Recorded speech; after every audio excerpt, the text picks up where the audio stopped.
Hi guys, welcome to my YouTube channel Tech Learning. और आज की इस वीडियो में हम सिंपल लीनियर रिग्रेशन का एक न्यूमेरिकल करेंगे, जिससे हमें पता चले कि एक्चुअली में सिंपल लीनियर रिग्रेशन वर्क कैसे करता है। अगर मैं आपसे पूछूं, क्या हम पास्ट डेटा को देखकर फ्यूचर प्रिडिक्ट कर सकते हैं, जैसे कि स्टडी ऑफ आवर्स देखकर मार्क्स प्रिडिक्ट करना? तो इसका आंसर है यस, और इसी को कहते हैं simple linear regression. Simple linear regression एक टेक्निक है जिसमें एक हम एक स्ट्रेट लाइन बनाते हैं और डेटा को बेस्ट फिट करते हैं। अब आप सभी के मन में आ रहा होगा कि बेस्ट फिट होता क्या है।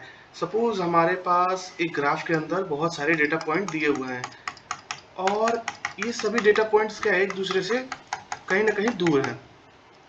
और हमारा जो सिंपल लीनियर रिग्रेशन ये कहता है कि हमें एक ऐसा लाइन ड्रॉ करना है जो सभी डेटा से नियरेस्ट हो, सभी डेटा पॉइंट से नियरेस्ट हो, और इसी लाइंस को हम बोलते हैं सिंपल स्ट्रेट लाइन। सपोज, और जो ये डिस्टेंस डेटा पॉइंट से इस लाइन का डिस्टेंस होता है, हम इसे एरर बोलते हैं। यही हमारा एरर होता है। क्या होता है? एरर। हमने देखा था कि ये स्ट्रेट लाइन जो होती है सिंपल स्ट्रेट लाइन होती है, और इन डेटा पॉइंट्स के बीच का जो डिस्टेंस होता है उसे हम सिंपल लीनियर रिग्रेशन में हम चाहते हैं कि कम से कम हो, मिनिमम। जितना डेटा पॉइंट से डिस्टेंस कम होगा, उतना ही हमारा simple linear regression best fit होगा। मतलब हमारा जो लाइन है ये बेस्ट फिट होगा, और इसी लाइन को हम बेस्ट फिट कहते हैं। अब हम आप लोगों को मन में आ रहा है कि एक ही लाइन हो सकता है? नहीं, बहुत से लाइन हो सकते हैं। सपोज यहाँ से भी लाइन हो सकता है, यहाँ से भी हो सकता है, यहाँ से भी, ऐसे भी। लेकिन हमें वही लाइन को लेना है जो सभी डेटा पॉइंट्स को बेस्ट फिट करे। तो आपने देख लिया कि सिंपल लीनियर एक्चुअली में वर्क कैसे करता है। तो चलिए इस पर एक न्यूमेरिकल करते हैं और आगे समझते हैं। तो सबसे पहले हम इसको थोड़ा ऊपर कर लेते हैं और स्टार्ट करते हैं। एक पेन सेलेक्ट कर लेते हैं, हाँ, रेड। अब आप सभी के मन में ख्याल आ रहा होगा कि सिंपल लीनियर रिग्रेशन का इक्वेशन क्या होता है। तो सिंपल लीनियर रिग्रेशन का इक्वेशन होता है y equal to mx plus c। यहाँ हम देख सकते हैं, यहाँ y क्या है। सबसे पहले हम एक पेन सेलेक्ट कर लेते हैं, हाँ। और y यहाँ डिपेंडेंट वेरिएबल है, डिपेंडेंट वेरिएबल।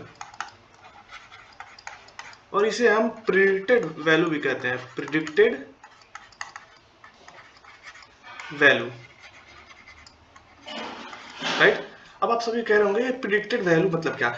वो वैल्यू जो हमारा मॉडल प्रिडिक्ट करता है, model predict the value.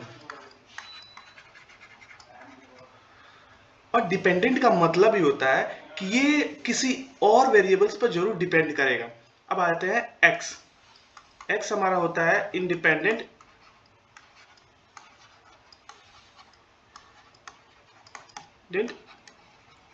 Variable, मतलब कि इनपुट वैल्यू, वो वैल्यू जो हम पहले से जानते हैं। सपोज हमने यहाँ पर स्टूडेंट का मार्क्स प्रिडिक्ट करना है तो y हो जाएगा। और अगर हम जैसे हम जानते हैं कि study of hours, study of hours, study of hours, तो यहाँ पर x जो होगा वो इंडिपेंडेंट इसलिए है कि इसमें y में चेंज करने पर इसमें कोई फर्क नहीं पड़ेगा। लेकिन अगर हम x में चेंज करें तो y में फर्क दिखेगा।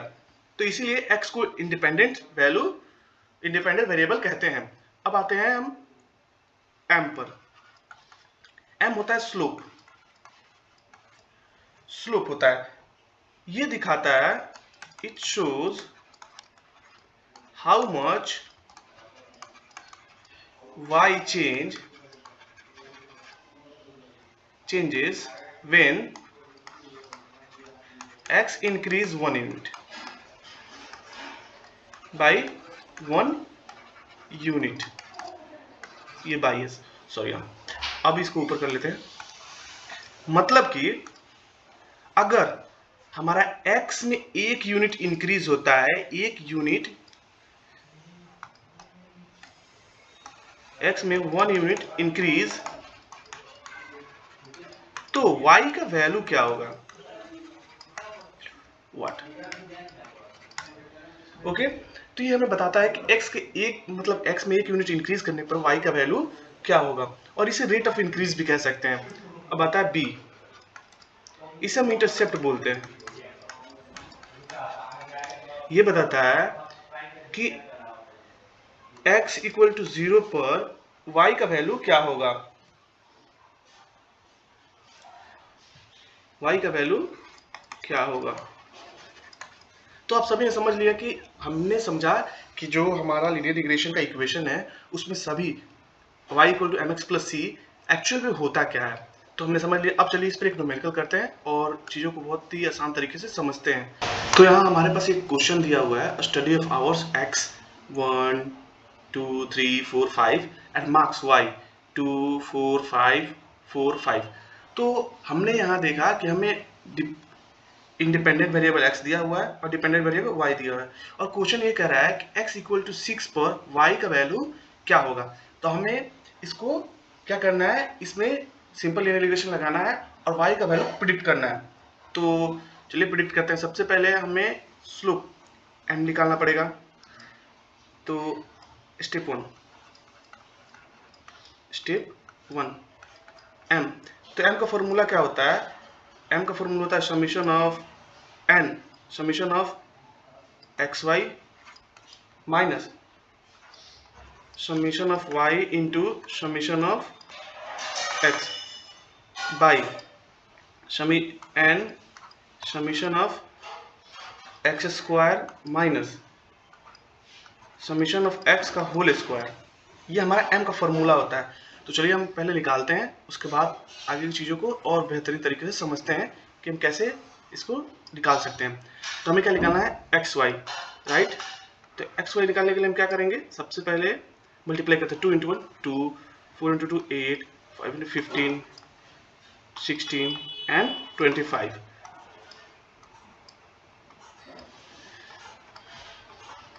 अब हमें क्या निकालना है, एक्स स्क्वायर निकालना है, राइट। तो एक्स स्क्वायर निकालने के लिए हमें कुछ नहीं करना है। तो 2 1 का 1, 2 का 4, 3 का 9, 4 का 16 और 5 का 25। तो हमने एक्स स्क्वायर भी निकाल लिया, एक्स इंटू वाई भी निकाल लिया। अब इन सबको समीशन निकालते हैं। तो चलिए यहाँ लिखते हैं समीशन ऑफ एक्स। तो 1 2 3 3 3 6 6 4 10 10 15। Summation of Y 6 6 11 11 15 15 20 and summation of X Y ये भी निकाल लेते हैं। 2 10 10 25 and 25 6 31 31 41 41 और ये हो जाएगा 46 and 66, right. And summation of x square भी निकाल लेते हैं 5। तो ये हो जाएगा 14 14 30 30 to 55, राइट। तो हमने सबका समीशन निकाल लिया। अब हमें स्लोप निकालना है, राइट। तो चलिए इसमें सभी को वैल्यू पुट करते हैं और निकालते हैं। सॉरी, हम m का वैल्यू n निकालना तो भूल गए। n क्या होता है, how many elements in their. तो यहाँ पर 5 एलिमेंट्स है, राइट। तो 5 एलिमेंट्स ले लेते हैं। अब चलिए हम वैल्यू पुट कर देते हैं। हम n की वैल्यू क्या हमने लिया था 5, राइट। पहले एक पेन से लिख लेते हैं। 5 जो है n की वैल्यू है, और x into Y, summation of x into Y की वैल्यू कितनी है, हमें 66 दिया है, right. And minus summation of x की वैल्यू कितनी है 15 इंटू समीशन ऑफ y की वैल्यू कितनी है 20, राइट। बाई n की value 5, summation of x square y square की वैल्यू कितनी है, summation of x square y square की वैल्यू है 55 minus summation of x square y square के बोले तो 15 का होल स्क्वायर, राइट। तो अब चलिए इसको करते हैं। तो यहाँ पर करते हैं, ये टोटल हो जाएगा 330 माइनस 300। अब इसको अब ये बाई 275 माइनस 15 का स्क्वायर कितना होता है 225, राइट। तो चलिए इसको घटाते हैं। तो ये हो जाएगा 30 बाई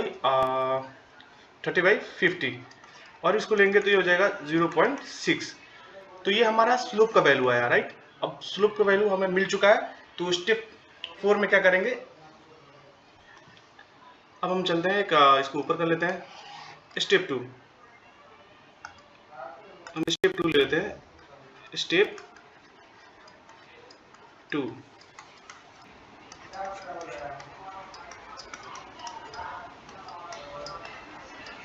इंटरसेप्ट क्या हमें फाइंड करना है, B.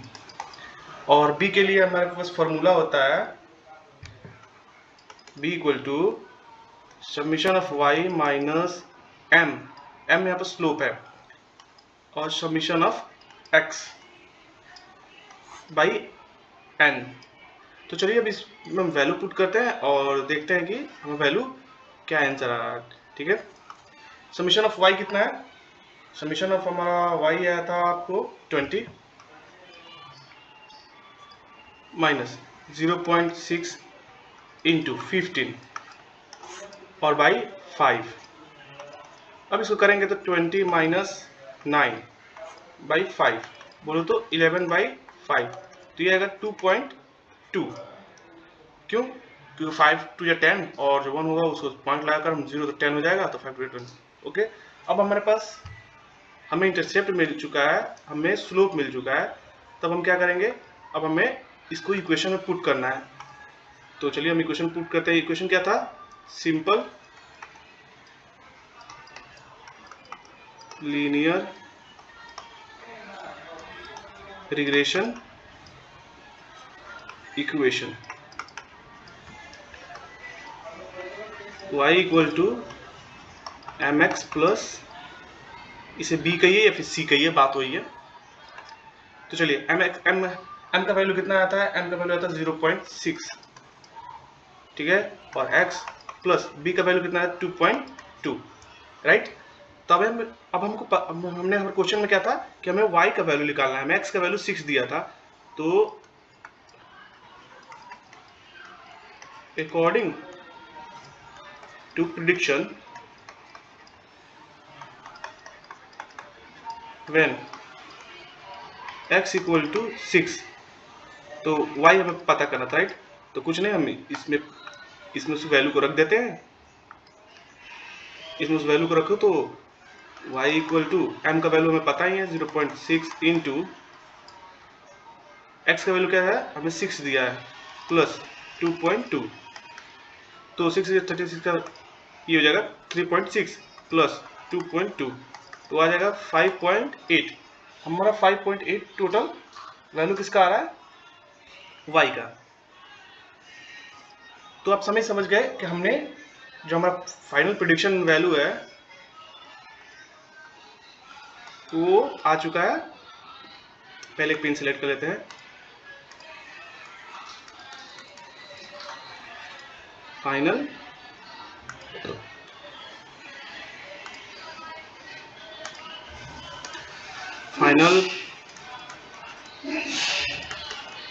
Prediction value x equal to 6 when y equal to 5.8। तो हमने देखा कि लीनियर रिग्रेशन के कुछ न्यूमेरिकल सॉल्व किए और देखे कि एक्चुअल में लीनियर रिग्रेशन वर्क कैसे करता है। अगर आपको ये वीडियो पसंद आया हो तो चैनल को सब्सक्राइब करें, लाइक करें और बेल आइकन को दबाना ना भूलें, ताकि वीडियो से रिलेटेड नोटिफिकेशन आप तक जल्दी से जल्दी पहुंच सके।